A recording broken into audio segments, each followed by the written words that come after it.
All right, welcome to another episode of East Afrika Speaks. I want to thank y'all for joining.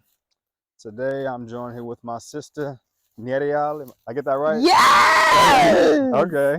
Yes. All right. I've been practicing. My name is Niyarial, aka Real. As far as me, I look at myself as an individual just living a physical experience. Mm. So with that being said, Michael reached out to me. The universe really brought him to me.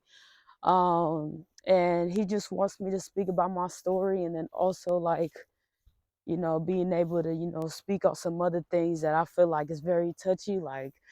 But other than that, like as far as with me, I'm definitely heavily into music. I believe, Black people is on a rise as far as empires. People are being, physically, not even woke, like on some like this is what you need to do. Mm-hmm. You know what I'm saying? It's like something that's very invisible. It's energy that's telling you this what you need to do. So other than that, I'm excited to speak and yeah. Okay. All right. Well, thank you for that quick intro. Hmm. Now, for your background, some people, based on, appearance, they might have an idea of where you come from, but, they may not know the entire story. And so, Right. if you want to talk about that a little bit, you don't have to go too deep, Hmm. but like share a little bit about your background and stuff like that. Yeah. As far as my background,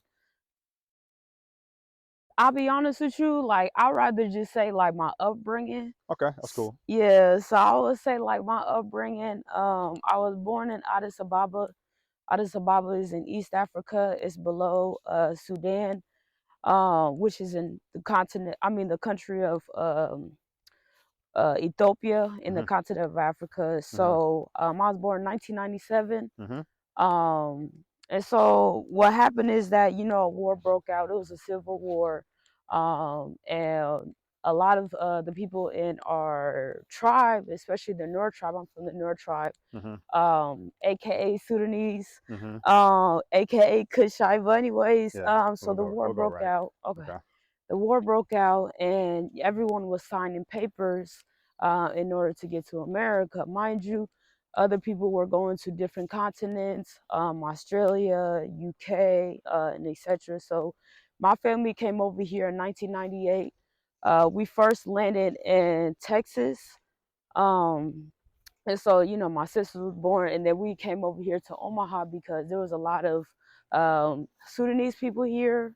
And then also there was jobs here because of the warehouses and things of that nature. As my upbringing, I went to elementary school. It was all right. I feel like that's when I started noticing things when I was in elementary school. Mm-hmm. Um, and I remember I had this one. There's this one part of my life that I will always remember. I was in an African American school full of African Americans, and it was in sixth grade, and I was just being treated very horribly, and being called names, and being called booty scratcher, and damn, you black as hell, and I would never like understand what they were saying, but it's just more so like I understood the energy. Like I was like, this is not good energy. That's the reason why I was detected. Like I'm not being treated okay. But some my spirit told me like, don't take it personal. Look at this and try to figure out something that is a solution because these people look like you. You know what I'm saying? And so what I did is just, go ahead and see what they were interested in, and it was music. And so, I went home, made my a rap, because at first I didn't know how to write in English, but as I got into school, I wrote pretty well.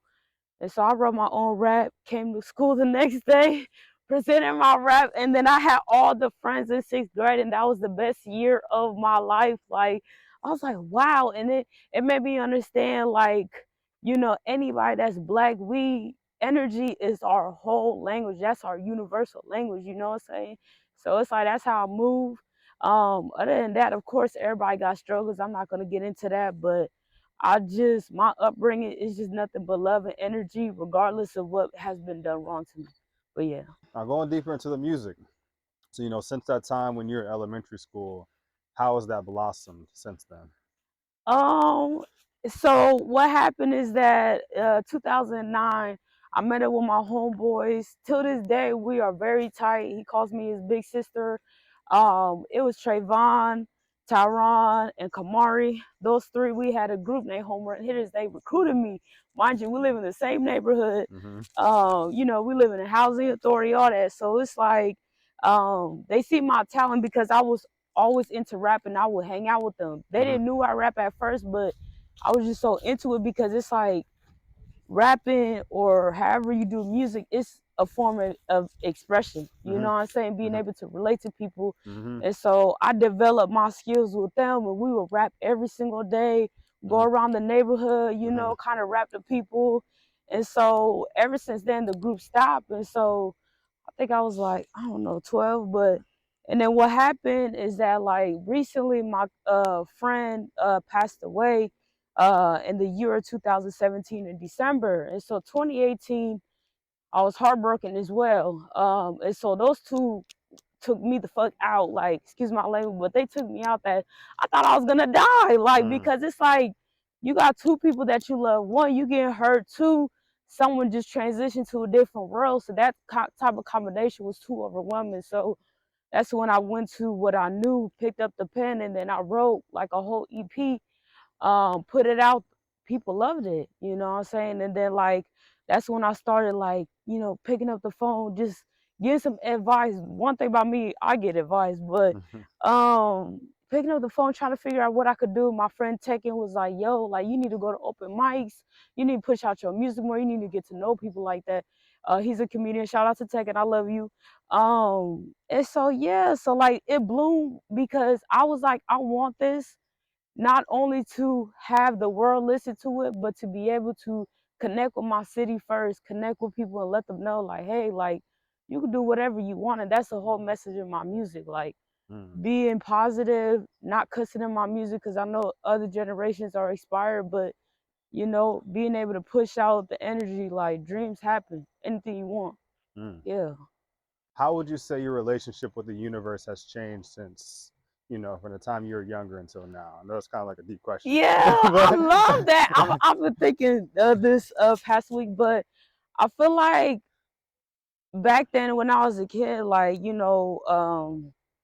my mom was very religious and when she prayed, like things were just like the atmosphere wasn't like right. I was like, something ain't right. And so around 2009 is when I like seen like black figures and I would be so scared, like, sleeping in my room. And I'm like, yo, maybe I'm crazy. I never spoke about it mm-hmm. until 2020. But anyways, I will say from now to here, I would say as I got confidence in myself, Mm-hmm. that's when I felt like the universe, I am the universe. Like I'm a reflection of the universe. Like, Mm-hmm. and so like my confidence, just knowing right or wrong, I'm still gonna like commend myself. I'm still gonna love myself. I'm still gonna be proud of myself. And so that's the thing. Like from now and then, like I just got confident who I am, what I see, what you know what I'm saying? Mm-hmm. So yeah, it just got stronger. Mm. Yeah. Okay, okay. All right, so kind of going back into your roots, but also talking about your Sudanese background. Hmm. Many people, I will say, in Nebraska, Nebraska's kind of like a hot spot for a lot of Sudanese Oh because of the yeah. different conflicts Yeah. that happened in the past. Hmm. Growing up, I always had Sudanese friends, but I never knew, why they were in Nebraska, that background. Hmm. So I was wondering if you want to talk, not too deeply, but Hmm. like just a little bit about how did some of the Sudanese come here? Some of the, let's say, conflicts that happened Hmm. between, the country and like how it's split. You don't have to Hmm. go too deep, but just educate some people on like, that background. Yeah, so as far as like, the Sudanese, how we even got here is because of war. The first war when it broke out, it was basically the Arabs because they came, because back then Sudan and Egypt was one kingdom. That was called the Kushite Kingdom. So mind you, there's 64 tribes in the Sudanese like tribe. Mm-hmm. And so with that being said, so we were in our own kingdom, Mm-hmm. and so the Arabs came, they fought us off because they wanted to convert us to be Muslims. Mm-hmm. And so a lot of us was like, nah, like we cool. Mind you, these are in the ancient days. Mm-hmm. And so we fought. Now it gets to the point that now we, you know what I'm saying, we got Sudan. And then now we still fighting. Now we got South Sudan. So, and then there was another war that broke out as well, is with, you know, mainly the Dinkas and the North people. As far as with that, I feel like it's not a mystery, but again, it goes back to the ancient times. And so when that happened with the civil war amongst all of us, since we find each other, that's when a lot of us, a lot of people from the government side, of course, they went wherever they wanted to. A lot of people in the government are Dinka people. I still love them, but what happened is that too, during the times all this is going on, now you got religion coming. You got, oh, that's tight. So now you got families being sponsored. Since we're filling out the paperwork, we're getting sponsored at the same time, because I believe they started coming till the missionaries came around 1940s, 1950s. Mm-hmm. And so with that being said, a lot of us people, the North tribe got converted into Christianity, Mm-hmm. and the Dinkas and the Egatorians got converted into Catholic as Catholics. Mm-hmm. So with that being said, so we got sponsored. As far as like when you get sponsored by a religion like Christianity, like basically they're paying for you to get to America. And so that's why, yeah. So that's basically why we came over here, is because of war. Mm-hmm. Some people, you know, came for education. You know, like I said, if there were families from the government. Mm-hmm. But yeah, so that's the reason. And so for you yourself, like I know this might be mm, maybe not the easiest way to answer, but Mhm. all these different identities that you carry, or all these different names being tagged onto you. You know, you're Sudanese, you're South Sudanese, you Mhm. are, you know, Kushite, you are Nubian, you are, Mhm. you know. So how do you see yourself? Uh, I like the music. Mm-hmm. I would say, to be honest with you, like even explaining the history, it's just tired, because it's like I know we have to understand the past, but at the same time, like especially being in America, you know, seeing other black people and being able to just have that, you know, energy and conversation, it's like there's no difference. Mm-hmm. I don't see no difference. The only thing that I see different is just the pathways we took, you know, our ancestors, what they did, what they had to do on this earth. Because every African, every black person had a mission on this earth to take care of the water, to see what, you know, the control, the not control the time, but be able to tell the time. Like for instance, Sudanese people and Bantus. If you want to just divide people, or I divide them on what they've done, like what are they doing. So for example, Bantus, there were the ones that would seek solutions below, you know Mm-hmm. what I'm saying. Nilotics, which is the Sudanese people, they would seek solutions above, you know, so above is below, so below is above. So it's like you got very tall people, you know, seeking answers through the sky so they can tell it to the people down below. Like, it's almost like a balance though, with like those Yeah. who are, you know, they start from the bottom up, and Yeah, Nilotic start from the top down. exactly, Mm. exactly. Blackness, Hmm. you know, from your perspective, a worldwide perspective, Hmm. culturally, how do you look at blackness? I would say original. You know what I'm saying? Like I feel like we are one with like the earth. We are one with the dirt. Like there's really, like I feel like, yeah, I feel like we're molded out of the earth. It's how I see blackness. The originals that took care of the earth. You know what I'm saying? That's what I. Okay. That's my definition. Okay. Well, like going deeper. So like I would say growing up, a lot of us will say maybe in the United States, Hmm. black people, we would prefer to say black than African American. Some Mm. of that being because, you know, some people maybe they have indigenous roots to the United States and they want to hold that, Mm. or it could be because of the shame or because of the indoctrination Mhm. You know, they've been conditioned to believe, you know, African is less than. Black, you know, extends to all parts of the world. That's You true. can be from Papua New Guinea, you black. You could be from Brazil, you black. You could be from, you know, Fiji. You could be from Melanesia, you're black. You go to Mm. Africa, you know, everybody's black. You know, different shades. You know, we all have, you know, different characteristics that make us up. And so I'm not sure if you want to add on to that. Um, I would say what I can add on to it, it's just cause like it got to the point for me, like I used to be so political as far as like trying to get to the root of, you know, defining blackness and Mm-hmm. being able to find each other. But it got to the point that like I let my spirit take over. I'm gonna go off of how you move. I'm gonna go off of like what you say. Like Mm-hmm. what you say is life. How you move. Now you created energy, you know Mm-hmm. what I'm saying, to Mm-hmm. keep letting that go. So keep letting it go. So it's like, with that being said, like all that stuff, that division, it just got to the point I threw that out the window because I'm going off of spirit. I'm going off of things that the usually, you know, you can't see, but you can only feel. Mm. So yeah. Okay. All right then. Hmm. All right then. Oh, we could get on religion. Okay. All right. Hmm. So You know, I'm ready for that. okay. Okay. All right. So now I'll talk about more of a touchy subject for some people. You Hmm. know, um, religion. Hmm. You know, and how that has. I'm not sure what your opinion is on religion, Hmm. how you view it. Hmm. You know, are you more spiritual or I don't know? But would you like to talk about religion? Yeah, for sure. Okay. We go. You want to go down here? Yeah. Yeah. Okay. Um, as far as with religion, I'm gonna tell my little story real quick about religion and then get into how I feel about it. When I first got into religion, like I said, the North Tribe was sponsored by the Christians. Christians, you know what I'm saying? They white people. And so you know what I'm saying. We first went to like a Lutheran church. Shout out to uh my pastor. Shout out to my uncle, Pastor John. I love him to death. He's a great person. He has a great family. But it was Lutheran. It was great, cool. And then we went to baptism because my, you know, other cousins brought us there. It's always somebody bringing you somewhere. Mm-hmm. So we went to baptism, and we went to this church. It was great. You know, the pastor. I had a pastor. He was great.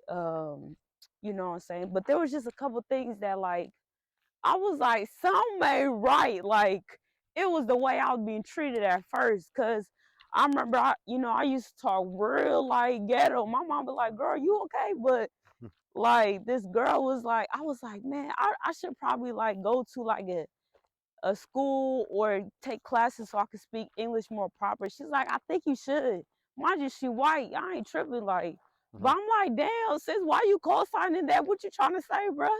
So I felt some type of way, and then you know, yeah, that made, and then a couple other things, you know, happened. Like you know, some other white kids getting treated better than us, and you know, it's me and my cousin. We all Sudanese. You feel me? Same tribe. We Mm-hmm. trying to fuck with y'all, bro. We Mm-hmm. trying to mess with y'all, but we getting treated different. I'm like, nah, bro. Like I don't like that. So I left. I never went back. I still love them. They did a great job for us, but um I don't know, man. Like I feel like, and then my mom, you know, she would tell me if you don't do it like this what the Bible said, and like I'm like, yo, like why I gotta be so harsh if it's out of love? Mm-hmm. Like that's the biggest thing that got me. I was like, and anything I do, oh yeah, God gonna be mad at you. Mm-hmm. You feel me? So I feel like that's like, once I couldn't be me, that's when I knew something ain't right, and then that's when I steered away from it. As I let life happen, you know what I'm saying, like, and not be in control of my life. That's when I knew like I need to tap in with myself as far as get to know who I am, what makes me feel good, what I want to do that my vibration is gonna be up. You know what I'm saying? Mm-hmm. And so, you know, I be hearing little things, and you know, women doing little. They say witchcraft, but I don't believe that. They just spiritual. And I got into tarot reading. I thought I was gonna have a heart attack. Like I was like, oh my God, God's gonna curse me. But no, like, I tell my Sudanese friends, they're like, what? God is gonna get you, bro. I'm like, what? But it's like how I look, I believe religion is a restriction. Like, I believe religion is something that puts you in a box. That's what I believe in. Like, any religion, you feel me? But I feel like spirituality means you free. Like, when I mean free, I'm talking about be you. You know what I'm saying? Mm-hmm. Because it's like, do what's gonna put you in a high vibration. Like, that's what I believe. Uh, everybody should be in, because how are the animals so free and doing what they need to do, but we so restricted because of off of what humankind says? And it goes back to, what is humankind? You know what I'm saying? Like, I feel like we get so caught up in like the physical, to the point that like we don't have a balance of things that we can't see. Like, we can't even take appreciation of the moon, or when we see the stars, we don't want to, you know what I'm saying? It's like, back then all of our ancestors went through slavery, and it's like what they use is the earth, you know what I'm saying? Like, back then here in America, the ancestors, they would look at the stars just to find where to, go to be free, or not even, it's beyond being free, not being trying to get killed, trying to get kidnapped, all that shit. Like, you know what I'm saying? And it's like the fact that they use the stars, and they figured out, what is the best trail, or where's the best spot, land wise. So it's like, we always, it's in our blood. We always use the earth to guide us, because the earth is like Encanto, how the house be moving on its own. That's how the earth is too. It shows you paths that you just never knew. It just opened up for you. Mm-hmm. So I definitely feel like being spiritual, like tapping in with who you are, loving yourself, and getting to know the bad, the good. It opens up this, the spiritual realm to find you. But yeah, Mm. No, I yeah. totally agree with that. Adding to your point, which was wonderful. Mhm. Um, growing up, I grew up very, we'll say, heavily Christian. Mm. Went to church a lot. As I got older, I got to explore more. I got to talk to people who from different religions. You know, I learned, about Catholicism, learned about Islam, learned about Wow. Buddhism.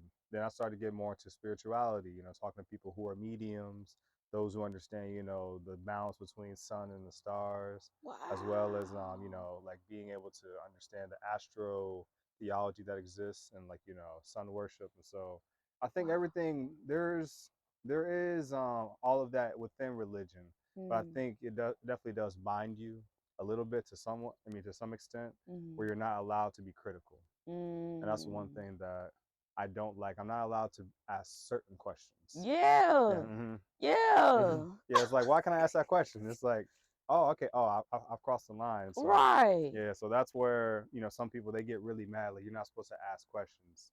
And I Damn. noticed one thing within Africa Mhm. while I was in Tanzania and Kenya. Mhm. A lot of people, there's a big fear aspect where they push a lot of fear onto you. Fear, fear, fear, fear, fear, Mhm. fear, fear, fear, fear. A lot of fear. And I Mm. noticed that within all the churches within Kenya and Tanzania. That like you need to fear God. And I'm like, you have to fear God. Yeah. Like God will love you more the more you fear Him. And I was like, I don't know. And like I look for the expression when the pastor says that in Mhm. the audience, because the audience, they of course they may have something to say, but also I feel like there should be spaces, whatever the belief system that you have, where people are allowed to ask questions instead of Mm. just accepting everything as it is. That's true. Well, words of encouragement, one thing I always like to do, with Mhm. these interviews, you know is I'm not sure what message or what words of consideration you would like to pass to someone, or Mhm. maybe you just want to tell people what time it is. I don't know. But Yeah, I wish I could tell what time it is by looking at the moon, but mm, um I definitely have a message before I get into it.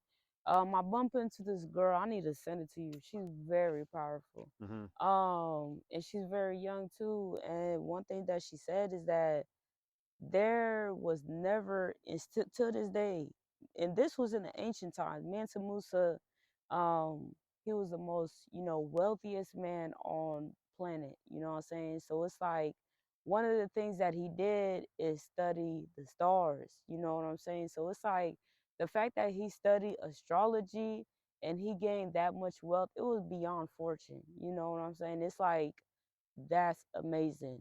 And another thing I want to say that I found so crazy is that there was cause in Africa there was a lot of schools. One of the most famous schools that, you know, a European went over there and of course took and came back. It was in Kemet, I believe it was in Kemet in Egypt. But it was basically the most famous, you know, not the most, but like the most like knowledgeable school. So going into what I want to tell y'all is that knowledge is literally power. Like, we are in the information times. Like, anything you want to know, you could know it. Like, off your phone, like, just anything, off books. It's just time for information. Whatever you want to do, you want to get into real estate, you want to get into, you know, any type of business, you want to get into your passion. Figure out who can you talk to, who you want to connect with, and being able to just be you. Like, sit down with yourself. If you can't sit down with yourself, all right, find some time that you can just do something that you like to do, and then let it keep going and be consistent. But that's my message. Just find yourself, you know, and then figure out what is your pathway.